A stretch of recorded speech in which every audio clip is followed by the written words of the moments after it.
ക്രൈസ്തവ സമൂഹം ഇന്ന് പെസഹ പെരുന്നാൾ ആഘോഷിക്കുന്നു. ത്യാഗത്തിന്റെയും സഹനത്തിന്റെയും വിശുദ്ധ വാരാചരണം പെസഹ വ്യാഴത്തോടെ തീവ്രമാകും. നാളെയാണ് ക്രിസ്തുദേവൻ സകല ജനതയുടെയും പാപം പേറുന്നതിന് കുരിശുമരണം വരിച്ചതിന്റെ ഓർമ്മ പുതുക്കലായ ദുഃഖവെള്ളി. യേശുക്രിസ്തുവിന്റെ അന്ത്യത്താഴത്തിന്റെ ഓർമ്മ പുതുക്കലാണ് പെസഹ.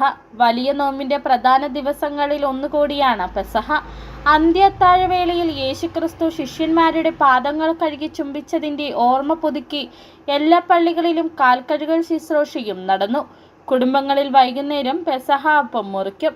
പെസഹ വ്യാഴവും നാളെ ദുഃഖവെള്ളിയും ആചരിക്കുന്നതിനായി ക്രൈസ്തവ വിശ്വാസികളും ദേവാലയങ്ങളും ഒരുങ്ങിക്കഴിഞ്ഞു. ഈസ്റ്ററിന് തൊട്ടുമുമ്പുള്ള വ്യാഴാഴ്ച പെസഹ വ്യാഴം എന്ന വിശുദ്ധ ദിവസമായാണ് ക്രൈസ്തവർ ആഘോഷിക്കുന്നത്. വിശുദ്ധ ആഴ്ചയിലെ 5-ാം ദിവസമാണ് പെസഹ വ്യാഴം.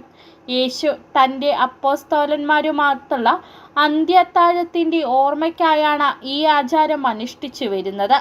കടന്നുപോകൽ എന്നാണ് പെസഹ എന്ന വാക്കിൻ്റെ അർത്ഥം.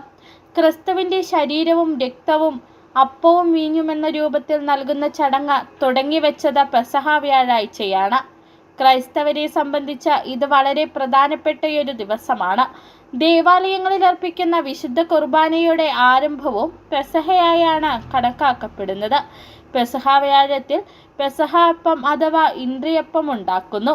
ഓശാനയ്ക്ക് പള്ളികളിൽ നിന്ന് നൽകുന്ന ഓശാനയോല കീറിമുറിച്ച് കുരിശുണ്ടാക്കി പെസഹ അപ്പത്തിന് മുകളിൽ വെച്ച് കുടുംബത്തിലെ കാരണവർ അപ്പം മുറിച്ച് പെസഹ പാലിൽ മുക്കി ഏറ്റവും പ്രായം കൂടിയ വ്യക്തി മുതൽ താഴോട്ട് കുടുംബത്തിലെ എല്ലാവർക്കുമായി നൽകുന്നു.